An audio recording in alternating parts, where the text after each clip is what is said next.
Kalau seandainya memang Bapak Endang itu sok paling benar, saya tantang diskusi Anda menggunakan bahasa Arab. Assalamualaikum warahmatullahi wabarakatuh. Alhamdulillahirabbil alamin. Wassalatu wassalamu ala asyrofil anbiya'i wal mursalin sayyidina Muhammadin wa ala alihi washabbihi ajmain, amma ba'du. Kali ini teman-teman kami akan menanggapi suatu video dari Bapak Endang Jaya Putra SPDI. Silakan teman-teman cek di YouTube beliau, Endang Jaya Putra SPDI, itu nama channelnya.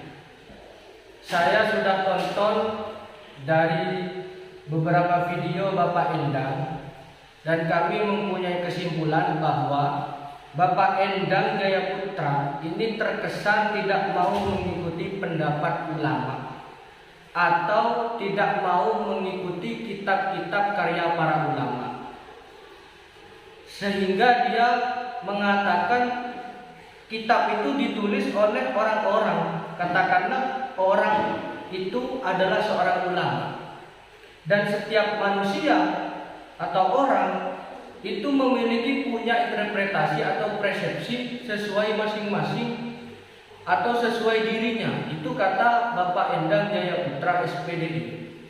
Pada intinya di video kali ini saya katakan bahwa Bapak Endang Jaya Putra ini terkesan tidak mau mengikuti pendapat para ulama atau kitab-kitab karya ulama. Dia bilang belajar itu bisa dari buku atau dari internet.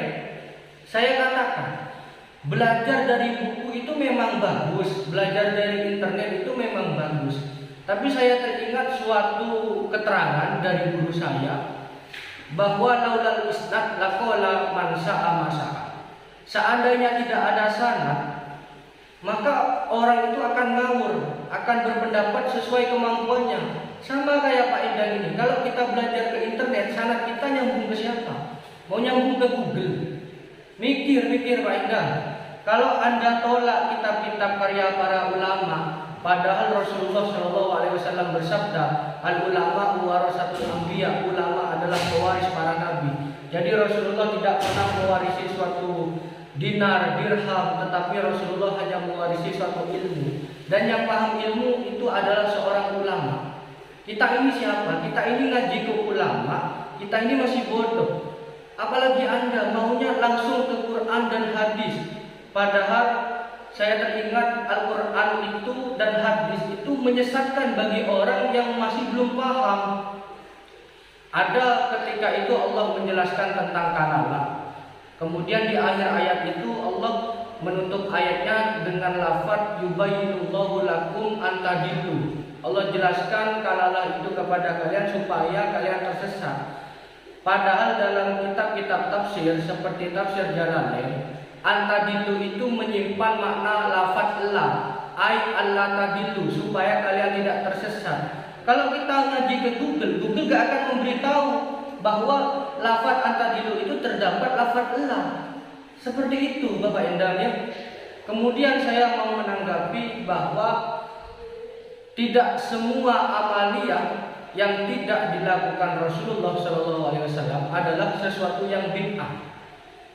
Sebagaimana ketika Rasulullah SAW setelah wafat, para sahabat ini banyak melakukan hal-hal yang tidak pernah dilakukan Rasulullah. Sebagai contoh adalah ketika Sayyidina Umar pada kekhalifahan Sayyidina Abu Bakar As-Siddiq radhiyallahu anhu, Sayyidina Umar ini punya inisiatif untuk mengumpulkan mushaf berbentuk Al-Quran. Namun Sayyidina Abu Bakar khawatir, takut karena sesuatu ini adalah sesuatu yang baru yang tidak pernah dilakukan oleh Rasulullah SAW.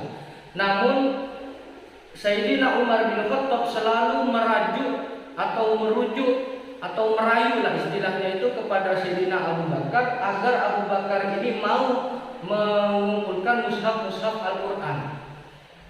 Ketika itu alhamdulillah Sayyidina Abu Bakar ini menerima inisiatif daripada Sayyidina Umar bin Khattab radhiyallahu taala anhu. Akhirnya keduanya ini pergi kepada sahabat Zaid bin Sabit dan mengutarakan apa yang telah diskusikan, yaitu tentang penghimpunan atau mushaf Al-Quran. Dan sahabat Zaid bin Sabit ini enggan juga menerima inisiatif daripada Sayyidina Umar bin Khattab dan Sayyidina Abu Bakar, karena memang hal ini adalah sesuatu yang baru yang tidak pernah dilakukan oleh Rasulullah SAW. Akhirnya kedua para sahabat ini, yaitu Abu Bakar dan Umar, merayu sahabat Zaid bin Sabit agar mau menulis atau mengumpulkan mushaf-mushaf Al-Quran. Karena pada waktu itu para hufat atau para qurra pada perang Yaumal Yamamah atau perang Yamamah, banyak para sahabat yang hufat, yang qurra itu wafat, mati dalam keadaan perang. Sehingga kekhawatiran Sayyidina Umar akhirnya punya inisiatif untuk mengumpulkan Al-Quran, untuk memushafkan Al-Quran, diajukan kepada Sayyidina Abu Bakar.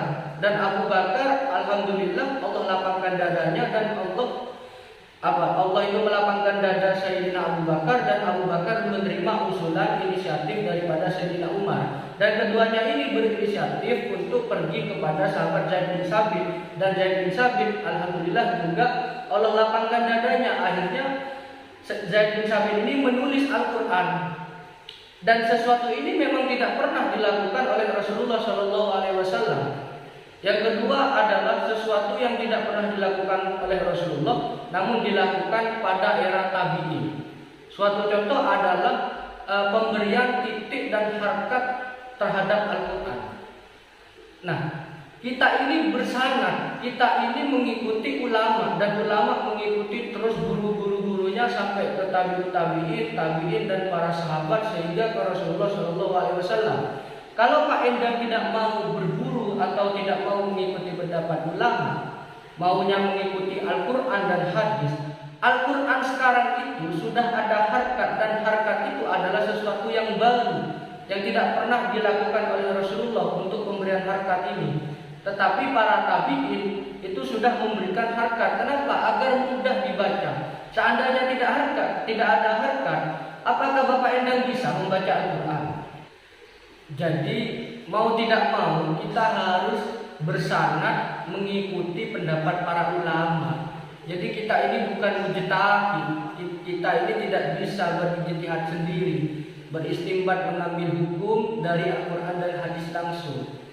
Karena mustahil bagi kita untuk memahami suatu teks Al-Quran ataupun hadis kalau kita tidak tahu teori dalam memahami Al-Quran dan hadis. Seperti contoh, untuk memahami kitab-kitab karya ulama saja seperti kitab ini, kita butuh ilmu yang namanya ilmu alat, diantaranya ilmu nahwu, ilmu sorof, ilmu balaghah, ilmu mantek, dan lain sebagainya. Kita harus paham. Sekarang begini saja, kalau seandainya memang Bapak Endang itu sok paling benar, saya tantang diskusi Anda menggunakan bahasa Arab. Bagaimana? Saya tantang Anda berdiskusi mengenai masalah apa yang Anda kurang setujui dengan berbahasa Arab. Hal tastati'u an tatakallamu bil arabiyyah ma'i. Ya Bapak Endang, kalau ilam tastati, kalau engkau memang enggak mampu untuk an tatakallamu bil arabiyyah, diam saja. Karena Al-Quran itu berbahasa Arab. Dari mana Anda paham terjemahan Al-Quran kalau bukan mengikuti daripada terjemahan yang sudah ada? Dan itu terjemahan itu munculnya daripada hasil daripada para ulama. Bersyukur ya kita ada ulama. Cukup ya sekian, semoga kita diberikan pemahaman yang lurus, yang benar. Ihdinas siratal mustaqim. Wassalamualaikum warahmatullahi wabarakatuh.